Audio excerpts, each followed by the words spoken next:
So yeah, I thought I'd make a video on risk takers, the live fast, die young type of people.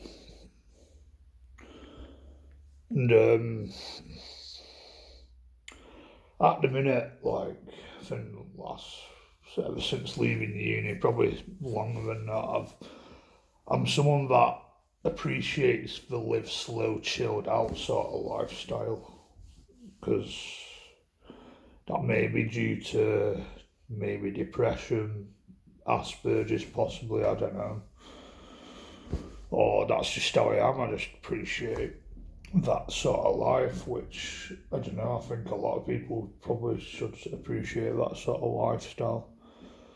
Part of this video is influenced by a YouTuber I started watching within the last 10 months. Is someone who's kind of kind of partly influenced these sort of videos, or one of many people, called Gen X and Z, who's a woman who lives over in Ireland. She once had that fast-paced lifestyle, travelling and all that, getting jobs abroad and all that, but she now has more of a slower-paced life, living in Western Ireland. I think she mentioned she's working at a community centre, which does sound quite a nice lifestyle. Something that'd probably suit me. But I've always noticed I do get recommendations on YouTube and the internet of a lot of these videos that promote the fast-paced lifestyle. People that have got balls of steel, where they may, don't know, the risk takers, they may start their own business, move abroad. They seem to move to eastern sort of countries like Dubai and Thailand, where it's there to developing parts of the world, and where a lot of people seem to think, oh, it's a good lifestyle over here. The tax is lower, the cost of living's a lot lower, it's cheaper to get about, cheaper to eat food, more realistic to own your own home, and obviously, and I don't know, that lifestyle does sound very appealing, but I guess something that's stopping me from doing that is probably at the minute I've got a lot to lose, where these people probably don't have a lot to lose, where they probably have that safety net, like the bank of mum and dad, probably, or if things go wrong, they've got a home to go back to, they've got a bed to go back to, going back to the parents' house, which I don't, because of basically my dad is stubborn.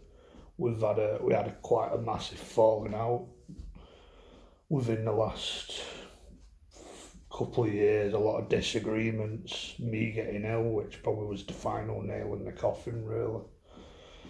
Which I don't really have that luxury anymore, I don't think. But I don't know, I've always found it confusing. Some people have that reckless nature to make reckless decisions, like traveling, living the best life, and obviously, judging on if you've watched my previous videos, I'm not exactly happy where I am in life at the minute. No, having Asperger's, deemed as being under the vulnerable adult bracket, being in supported living, which I do think is a trap, where I do believe that it is something that's taking opportunities away from me, because the system just sees nothing but the label, and I don't have that safety net to fuck it all off and go back to my parents' house and actually try and restart my life. Try and get a bit of work, try and maybe travel abroad, try something with my life, because I made a right fuck up of it, but in all honesty, I don't think I really had the right support because my dad,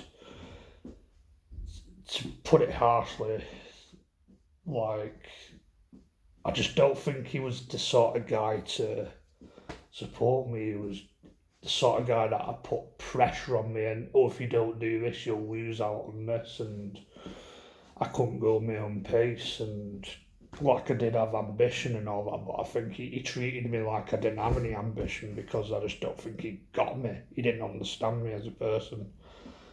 Like, I honestly think he probably needs diagnosing potentially because he doesn't seem to have that ability to read the room. He doesn't have that ability to critically think, which I've noticed he's probably done with other people, where you tell him a joke or you tell him something and he doesn't seem to get it, he doesn't seem to understand it, but that's ranting on a bit, that's going off topic a bit.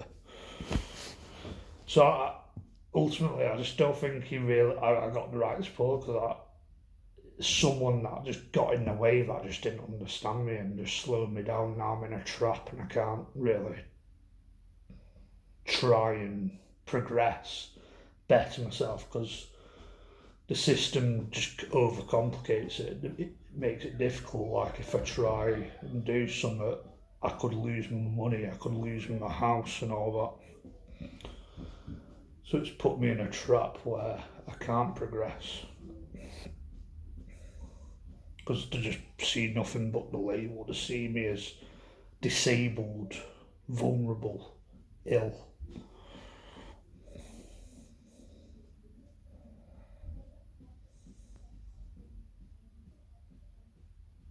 But yeah, like, that risk-taking lifestyle, like people that started their own business could potentially fail, start their own online business, move abroad. Like, I think people that do that are just reckless as anything, and they're willing to live on the edge and all that. But I don't know. I feel like some of them probably have a safety net, to be honest. Live fast and crash and burn confidence, where I think it's that confidence overconfident. They don't know they've got a personality where they talk, they flirt with people, but they live that life on the edge, the risk taking sort of stuff. Teaching abroad, that's another option, but I don't know, like, to be a teacher, I think you genuinely have to believe in it. So, like, you have to care about the students and how the students progress, because if you don't care about that, you're a hypocrite. You're not. You just shouldn't be a teacher. So, like I've thought about maybe trying teaching where I could probably do voluntary teacher training without affecting my benefits, but I don't know if I believe in it enough because I don't know if I really care enough, to be honest. So I'd be a hypocrite to do it. It'll be wrong for me to do it. And teaching abroad, like, I could probably teach English abroad in, like, I don't know, Thailand, because I am English. But I don't know. I'd be a hypocrite to do it, and it's that risk taking.